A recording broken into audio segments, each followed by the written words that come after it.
Xavier Bertrand. Bonsoir. Merci d'être avec nous ce soir dans C'est pas tous les jours dimanche. C'est votre première prise de parole à la télévision depuis ces quelques jours, fin août, début septembre, où vous avez failli être nommé Premier ministre. On en parlera dans un instant. On parlera également du budget, des hausses d'impôts à venir. Mais d'abord, il y a un an, jour pour jour, le professeur Dominique Bernard était assassiné par un terroriste islamiste. Vous étiez ce matin à la cérémonie qui lui a rendu hommage à Arras. Un an après, 4 ans après la mort de Samuel Paty, qu'on commémorera dans les jours qui viennent, est-ce que toutes les leçons ont été tirées de ces drames ? C'est ce que l'on souhaite tous, c'est que tout le monde est bien intégré. Je pense que les responsables publics, les responsables politiques l'ont dit, l'ont compris. Je pense que la communauté éducative également, mais je pense de toute façon qu'il faut, encore une fois, une vigilance de chaque instant et être implacable quand il y a la moindre dérive, la moindre entorse à la laïcité. Je voudrais revenir sur l'hommage tout à l'heure. Il y a une chose qui force l'admiration, c'est la force de Madame Bernard. Vraiment impressionnante. Vous avez certainement vu ses interviews dans Le Monde, absolument, dans La Voix du Nord. Elle a une force qui se doit d'être respectée, mais c'est pas pour autant qu'on doit oublier le drame qui s'est produit, comme Samuel Paty vous l'avez dit. Aucune entorse à la laïcité, aucune, et une lutte permanente contre le terrorisme islamique. Et je vais même plus loin, contre l'islam politique. Parce que nous savons pertinemment que c'est à partir de cet islam politique que peuvent venir les plus grandes formes de séparatisme. La ministre de l'Éducation nationale dit dans les colonnes de la Tribune dimanche que les atteintes à la laïcité ont baissé entre septembre 2023 et septembre 2024. Mais il y a ce qui s'est passé dans votre région. C'était cette semaine à Tourcoing, une professeure frappée par une élève à qui elle avait demandé de retirer son voile. Quand on voit ce genre de... Je ne vais pas dire fait divers, c'est plus grave qu'un fait divers. C'est un fait de société, c'est un drame. Qu'est-ce qu'on peut faire de plus ? Vous dites qu'il faut être implacable. Concrètement, qu'est-ce qu'on peut faire de plus pour éviter ces entorses au principe de la laïcité et, en l'espèce, ces violences contre une professeure ? La justice se prononce dans les semaines qui viennent, rapidement. Et puis, il va y avoir également un conseil de discipline. Et puis, encore une fois, on a entendu plusieurs versions. Je me suis entretenu avec la proviseure. Je la rencontrerai à nouveau prochainement. C'est que on ne doit pas mettre en doute également la parole des enseignants. C'est pas parole contre parole. Les choses, là, sont établies. Et donc, il doit y avoir des sanctions pour cet élève, de façon à ce que clairement les choses ne se reproduisent pas. C'est ça, quand je disais tout à l'heure, être implacable. On ne négocie pas la laïcité. La laïcité n'est pas une option. Elle doit être respectée par tous et partout. Que ça plaise à certains ou non, c'est la loi de la République. Et depuis 2005, la loi sur le voile, cette loi ne peut pas subir la moindre entorse. Xavier Bertrand, je voudrais qu'on parle du budget. Le gouvernement a donc présenté sa copie. Il y a un instant, à votre place, le ministre de l'Économie et des Finances en défendait quelques grands principes. Plus de 20 milliards d'euros de hausse d'impôts, des économies dont le périmètre est encore flou.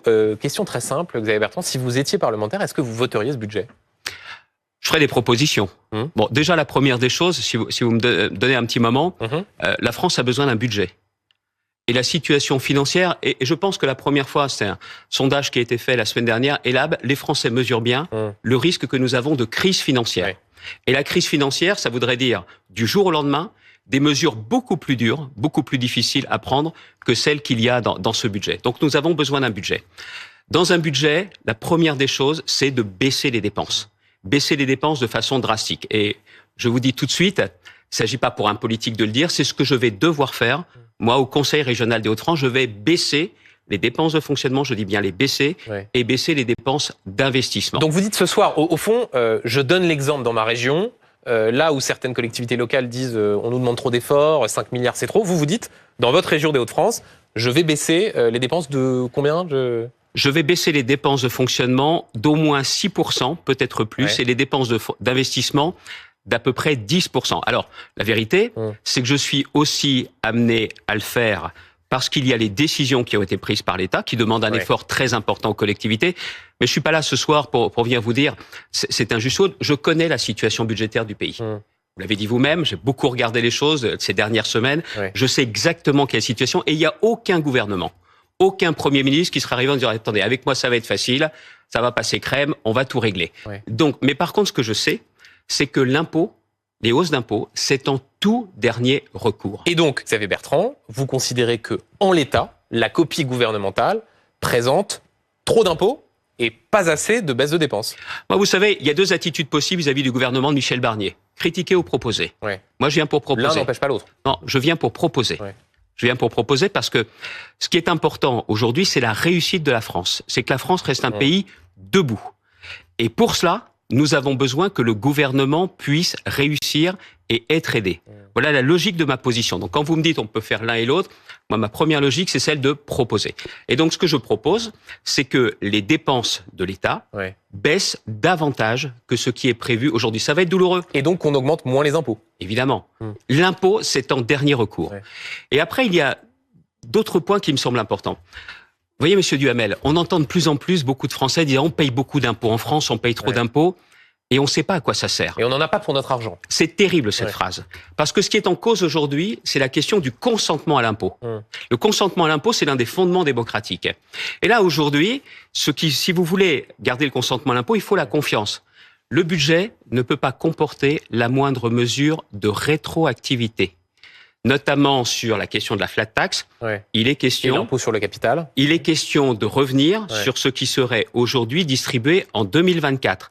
Le budget pour 2025 ne doit concerner que 2025 et pas 2024, pas de rétroactivité. Deuxième point, la question de la confiance, les retraités.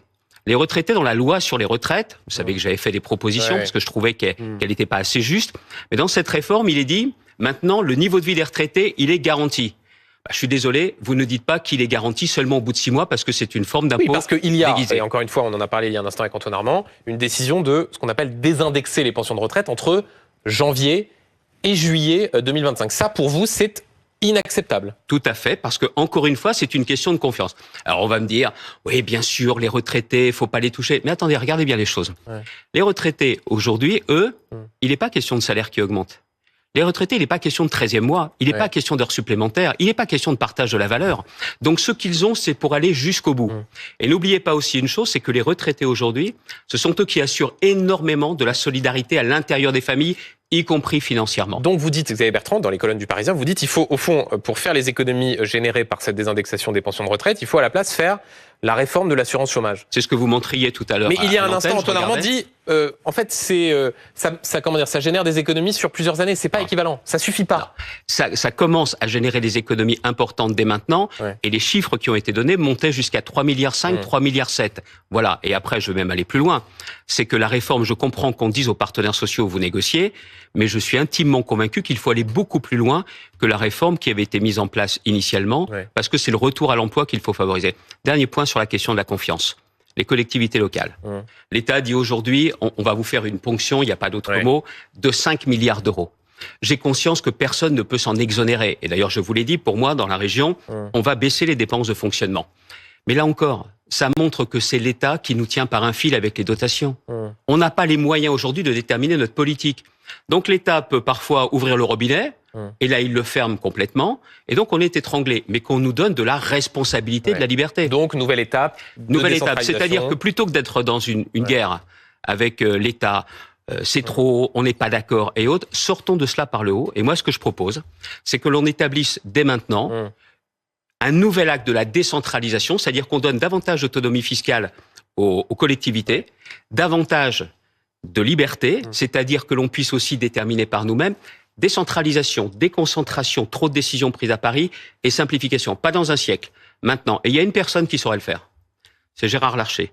Pas pour négocier la question budgétaire, mais pour discuter, voir exactement ce que l'on fait. Et là, vous changez le fonctionnement du pays, parce que trop des décisions aujourd'hui sont prises à Paris. On va rentrer dans le détail dans un instant des baisses de dépenses que vous proposez, mais juste sur les impôts, ce qui m'interpelle, vous dites trop d'impôts, il faut que ce soit en dernier recours.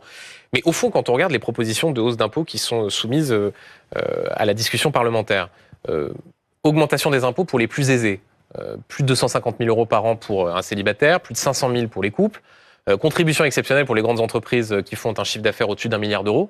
C'est injuste ça de leur demander de contribuer davantage? Vous savez ce que tout le monde pense.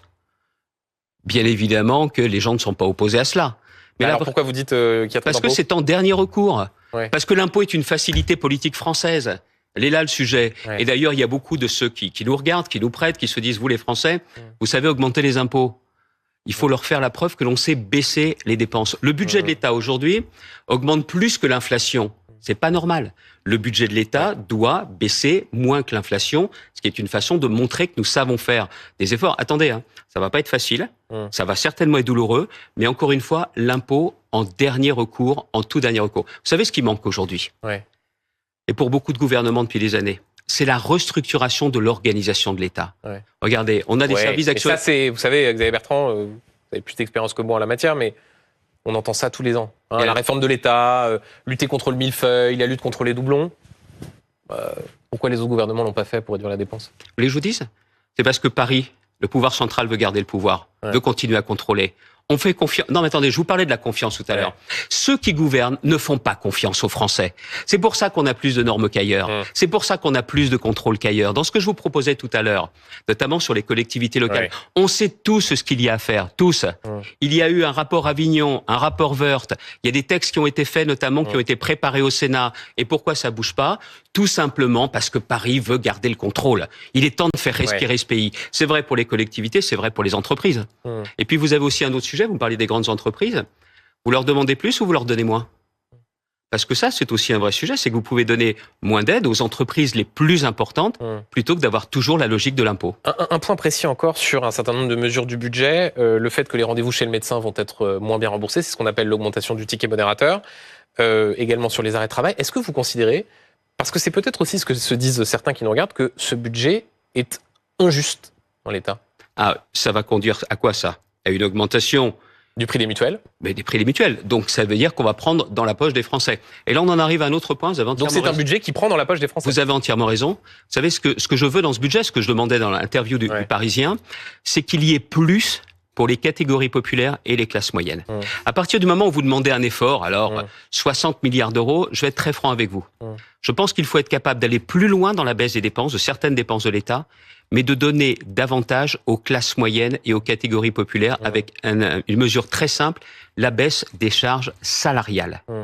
C'est-à-dire que ce soit au SMIC ou au niveau du SMIC, c'est-à-dire eux de leur permettre... Mais on peut se permettre, Xavier Bertrand, vous dites à la fois la situation financière elle est épouvantable et en même temps vous dites il faut baisser les charges salariales. Je viens de vous dire une chose. Vous avez 60 milliards d'euros d'efforts, alors c'est 61,5. Mais le 1,5 milliard, vous redonnez de vraies perspectives à ceux qui votent. Monsieur Duhamel, il y a eu des élections législatives en juillet.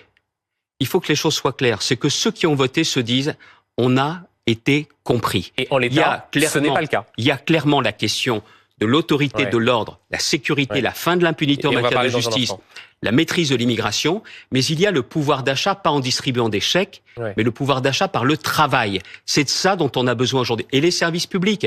Vous demandez un effort sur la santé. Mais si les Français se disent il va y avoir un investissement dans la santé, ils sont prêts à y aller. C'est ces sujets-là aujourd'hui que vous avez besoin de prendre à bras-le-corps, de répondre aux attentes, aux exigences exprimées en juillet. Donc il faut améliorer ce budget. Un mot sur les dépenses. Vous dites donc depuis le début de cet entretien qu'il faut les baisser encore davantage. On peut se demander, Xavier Bertrand, si vous avez de la mémoire. En septembre 2023, vous demandiez une ristourne pour tous les automobilistes de 15 à 20 centimes sur le prix du litre d'essence. Est-ce que vous êtes vraiment le mieux placé pour donner des leçons de bonne gestion quand on proposait ce type de mesures aussi coûteuses qui avaient été estimées, je crois, entre 8 et 12 milliards d'euros selon l'estimation. Non, 1000 milliards pendant qu'ils y sont. Vous savez ce que je demandais à l'époque ? Vous êtes suffisamment averti pour savoir exactement ce que je demandais. C'est que l'État était en train de nous infliger une double peine. C'est-à-dire qu'il y avait l'augmentation de la fameuse TICPE, il y avait l'augmentation de la TVA. Et je demandais à ce que l'on rende juste une partie de ce surplus. Ah oui, mais alors il fallait bien désendetter, Xavier Bertrand. Vous demandiez de fait une dépense supplémentaire à l'époque. Monsieur Duhamel, vous êtes sérieux là ou pas ? Vous êtes sérieux ? Oui. Désendetté alors qu'ils ont continué à creuser le déficit. Ça aurait été encore pire si vous avez écouté. C'était tout simplement de rendre une partie de ce que l'État prenait en plus, en trop. Mais c'est ce que je vous dis tout à l'heure, c'est la confiance. À chaque fois que vous passez à la pompe, vous vous faites racketter. Oui, mais mon point, Xavier Bertrand, c'est que c'est facile dans une situation financière très compliquée d'arriver et de dire il faut pas augmenter les impôts, il faut faire plus de dépenses, quand pendant plusieurs années, et vous n'êtes pas le seul, Non, on a continué à demander des dépenses supplémentaires, à dire qu'il fallait des chèques énergie, à dire qu'il fallait des ristournes sur le carburant. Il y a une forme de décalage entre ce que vous disiez et ce que vous proposez aujourd'hui. Monsieur Duhamel, alors je suis pas le bon client pour entendre ça. Je suis désolé. Moi, j'ai mené la réforme des retraites dès le départ en 2003. Ça rappelle que je suis pas tout jeune, je l'assume. La réforme de l'assurance maladie, qui nous a permis d'éviter le krach de l'assurance maladie. Et dans ma région, notamment, j'aide les gens qui bossent et qui doivent prendre leur voiture. C'est ma cohérence. Donc, quand vous me dites, pas vous, pas ça, je suis désolé. Moi, ce que je fais, je le mets en musique. Et quand je vous dis cette année que je vais baisser mes dépenses, je l'assume. Xavier Bertrand, je voudrais qu'on parle du Doliprane. On en parlait il y a un instant avec le ministre de l'économie. Médicament le plus vendu en France, qui est sur le point de passer sous pavillon avions américains après le choix de Sanofi de rentrer en négociation exclusive avec un fonds d'investissement américain. Dont une usine est dans les Hauts-de-France. Absolument. Préféré un consortium français. Est-ce que vous demandez au gouvernement de bloquer cette cession, comme le fonds 62 parlementaires? Je demande à ce qu'on ait des garanties, parce que le fonds concurrent, le fonds français, n'est pas tout seul.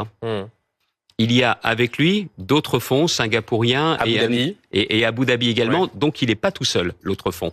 Ce que je demande, c'est des garanties, mais entendons-nous bien, des garanties au-delà de 5 années. Pour les 5 années qui viennent, tout le monde va vous dire qu'il n'y a strictement aucun problème. J'ai une proposition à faire au gouvernement. C'est que la BPI, la Banque publique d'investissement, c'est l'État, rentre au capital d'Opelia, c'est-à-dire l'entreprise qui fabrique le Doliprane. C'est une bonne affaire, l'État n'y perdra pas. Bon, vous allez me dire, ça va être un coût. Non, c'est un investissement. Et en ayant également un siège au conseil d'administration, ça nous permettra, dans les 5 années qui viennent, mais au-delà, quel que soit l'acquéreur, de pouvoir avoir un droit de regard et de pouvoir garantir les conditions de prix du Doliprane et les conditions d'approvisionnement. Cette proposition-là, elle coûtera pas à l'État sinon de faire un investissement, et un bon investissement. C'est d'une certaine façon une garantie, non, c'est une forme de verrou, au-delà de 5 ans. Xavier Bertrand, je voudrais qu'on remonte quelques semaines en arrière, fin août, début septembre, où vous étiez, je le disais il y a un instant, le favori pour Matignon. Qu'est-ce qui s'est passé? Pourquoi est-ce que vous n'avez pas été nommé, alors que pendant plusieurs jours, on pouvait lire dans la presse, partout, que Emmanuel Macron était sur le point de vous nommer à Matignon? Vous êtes suffisamment averti pour savoir que ça ne se passe pas forcément comme le dit la presse.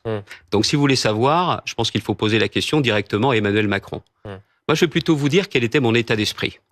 On est au lendemain des élections législatives. On le voit bien, une forte poussée du Rassemblement national, entre 10 et 11 millions d'électeurs. Le nouveau front populaire qui bénéficie d'une forme de front républicain. Et on le voit, pas de majorité absolue. Et ce que je propose à l'époque, c'est de dire, il faut qu'il y ait un gouvernement pour traiter les urgences nationales qui rassemble les hommes et les femmes de bonne volonté et qui ne soit pas dirigé par quelqu'un de la majorité sortante. Je suis ensuite amené à rencontrer le président de la République. C'est-à-dire que quoi concrètement, pour ceux qui nous regardent, il décroche son téléphone, il vous envoie un message, il vous appelle, il dit voilà, monsieur Bertrand, ça se passe pas tout à fait comme ça, mais la vérité c'est que je rencontre le président de la République. Plusieurs fois? Oui. Et je lui explique clairement ce que j'ai en tête, les propositions d'action pour apporter des solutions, pour faire reculer les problèmes dans les domaines que je vous ai indiqués, l'ordre, le pouvoir d'achat par le travail, les services publics et autre chose aussi. J'insiste beaucoup là-dessus. Vous avez vu ce qui s'est passé aux élections? Il y a 15 millions de nos concitoyens qui vivent dans des communes de moins de 2000 habitants. Et eux en ont marre d'être considérés comme des citoyens de deuxième zone. Il faut leur apporter des réponses. Et quand vous lui dites ça au président de la République, il est séduit par cette feuille de route que vous lui proposez? Visiblement, c'est pas moi qui suis choisi. Oui. Donc, non, mais on va y venir dans un instant. Il s'est passé autre chose. Mais donc, en fait, non, mais pourquoi je pose cette question, Xavier Bertrand? Parce que on se souvient ces dernières années de passes d'armes que vous avez pu avoir avec le président de la République assez sévères. Vous avez eu contempteur du macronisme particulièrement déterminé. Je confirme. Et pour autant là, vous étiez prêt à aller faire affaire ensemble, si j'ose dire? Non, parce que vous le savez bien, dans une configuration différente. Il s'agit pas. Il aurait pu avoir un peu de rancœur dans une majorité. Il s'agit pas non plus de mettre en place une cohabitation parce qu'il n'y a pas de parti qui a une majorité absolue de remplacement. Mais c'était de dire aujourd'hui, c'est un gouvernement d'urgence nationale pour traiter justement ces urgences. Une configuration politique sans précédent. Et je pense que c'était aussi le moment pour les responsables politiques de s'engager et pas de se cacher. Deuxièmement, je suis convaincu, Monsieur Duhamel, que si vous avez des résultats dans les domaines que j'ai évoqués, vous faites reculer les extrêmes. Vous faites reculer les filles, reculer les extrêmes. Vous faites reculer le Rassemblement national, et je suis ensuite convaincu d'autre chose. On a encore 2 ans et demi qui nous séparent de la prochaine élection présidentielle. La fin de ce quinquennat ne peut pas être chaotique. Il en va pas seulement de la personne de M. Macron, mais de ce qu'est le chef de l'État, c'est-à-dire le clé de voûte des institutions, et on a besoin, au maximum, d'avoir une stabilité politique. C'est des raisons pour lesquelles j'étais prêt à m'engager. Mais juste, Xavier Bertrand, pour ceux qui peut-être ne s'en souviennent pas, une des raisons pour lesquelles vous n'avez pas été nommé, c'est parce que Marine Le Pen a mis son veto. Elle a dit, le Rassemblement national a fait savoir, si c'est Xavier Bertrand, on censure dans la seconde, compte tenu des prises de position, des propos qui ont été les vôtres. Notamment cette phrase en 2021, quand vous avez gagné au régional dans les Hauts-de-France, vous disiez avoir, je cite, brisé les mâchoires du RN. Avec le recul, vous regrettez ces propos qui vous ont empêché d'avoir été nommé à Matignon? Je ne regrette certainement pas ces propos et je ne regrette pas mon action. Pourquoi elle a cette attitude, Madame Le Pen, à votre avis? Parce qu'en 2016, elle est sur sa trajectoire présidentielle, elle pense qu'elle va gagner sans coup férir les Hauts-de-France. Elle ne gagne pas, pourquoi?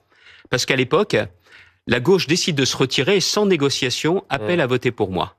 Et quand je suis élu, je décide de mener une politique qui est une politique qui, clairement, vise à obtenir avant tout des résultats. Mais donc c'est quoi? Vous dites elle a peur de vous? Mais bien sûr. Mais est-ce que c'est pas juste pardon, mais est-ce que c'est pas juste qu'elle veut pas d'un Premier ministre qui a eu des propos comme cela? Non, c'est parce qu'elle sait pertinemment qu'à Matignon, j'aurais fait la même chose que dans les Hauts-de-France. Et qu'est-ce que j'ai fait dans les Hauts-de-France? En 2016, j'engage une action résolue, notamment pour la réindustrialisation de la région.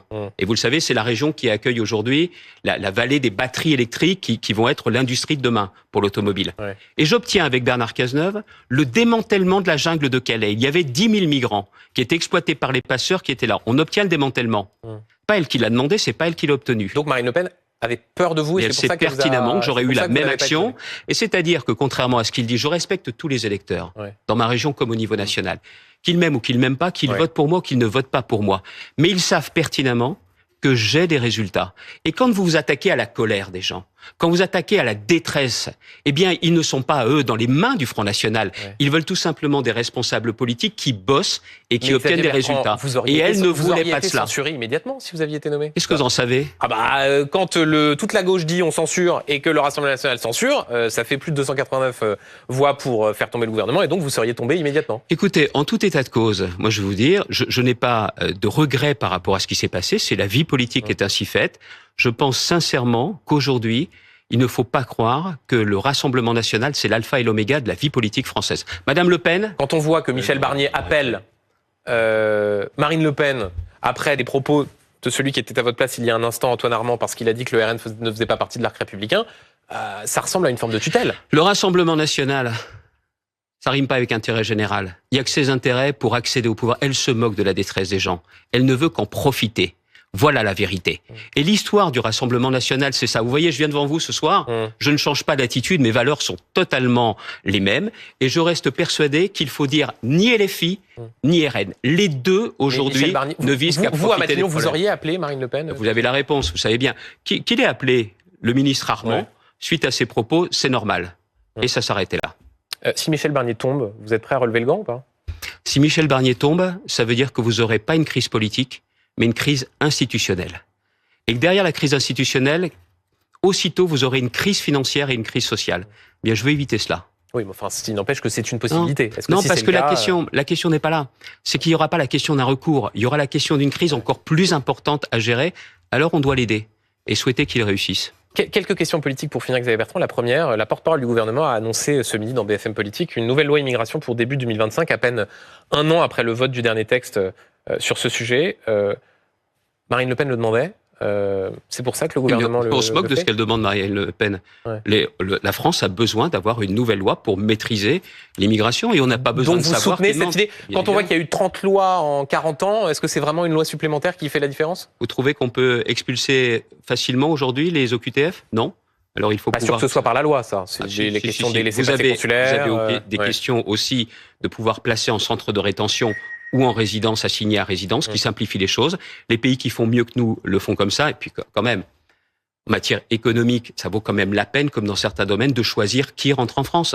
Moi, je suis, vous le savez, pour une forme de quota, comme le font des pays qui ne sont pas des pays autocratiques, le Canada, l'Australie, que l'on puisse clairement choisir qui vient sur notre territoire. C'est aussi simple que ça. Donc vous êtes favorable à ce qu'il y ait une nouvelle loi. Est-ce que de la même manière, vous êtes favorable à la ligne Bruno Retailleau, qui dit par exemple qu'il faut régulariser au compte-gouttes. L'immigration n'est pas une chance pour la France. Il faut rétablir le délit de séjour irrégulier. Est-ce que ça, c'est votre droit? L'immigration illégale est une évidence. Lui, il dit non, mais c'est une évidence. Et illégale. C'est une évidence que c'est pas possible de continuer à accepter l'immigration illégale. Et mes propos ne datent pas de ce soir. Oui, ça a toujours été constant. Bruno Retailleau cible aussi l'immigration légale. Non, écoutez, il a précisé ses propos, notamment sur l'état de droit. Oui, mais là, sur l'immigration. Il a bien fait de le faire. Et encore une fois, sur ces questions-là, tous les pays européens sont confrontés à cela. Et j'aurai l'occasion de rencontrer Bruno Retailleau, je lui ai dit ce matin, pour lui parler de la situation, notamment sur le Calaisis et sur le Dunkerquois. Ça peut pas continuer comme ça. Avec des Anglais qui se moquent de nous. Qui se moquent de nous. Les drames que nous avons aujourd'hui dans la mer du Nord, dans la Manche, ce sont les Anglais qui en sont responsables. Et il est temps d'y mettre un terme. Deux questions précises encore, Xavier Bertrand. D'abord, sur la difficile coexistence au sein de la majorité entre les macronistes et votre parti, les Républicains. Dernière preuve en date, l'incapacité à se mettre d'accord qui aboutit à l'élection à la tête de la Commission des affaires économiques de l'insoumise Aurélie Trouvé. Gabriel Attal reproche à Laurent Wauquiez de ne pas avoir respecté l'accord qu'ils avaient conclu. Laurent Wauquiez a manqué à ses devoirs? Non mais, une députée de la France insoumise à la présidence de la Commission des affaires économiques. Non mais on voit ce que ça veut dire. Non mais on voit, c'est-à-dire LFI qui serait capable de nous mettre l'économie par terre, elle est à la tête de la Commission. Heureusement que c'est pas elle qui établit la politique économique du pays. On peut pas revivre ça. Mais la faute à qui? On ne peut pas revivre ça. Ce que je sais, c'est que Julien Dive, qui est le député de ma circonscription, l'un de mes très proches, était candidat. Il a retiré sa candidature au profit de Stéphane Travert, macroniste, et il a voté pour lui, et il l'a dit.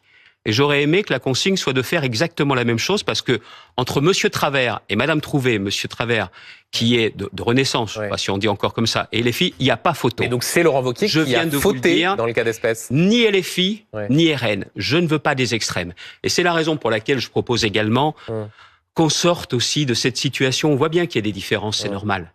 Ça ne doit pas devenir des divisions ou des fractures. Il faut que celles et ceux qui aujourd'hui sont dans le soutien à Michel Barnier se parlent et pas seulement à l'Assemblée nationale. Au fond, Laurent Wauquiez joue un rôle ambigu quant à Michel Barnier. Me cherchez pas sur le sujet, j'ai pas envie de polémiquer. Pas polémiquer, c'est le patron de votre politique. Enfin, le patron votre état d'esprit peut-être de me chercher là-dessus. Mon état d'esprit, c'est de ne pas polémiquer. Vous voyez la situation du pays, je suis pas là pour polémiquer.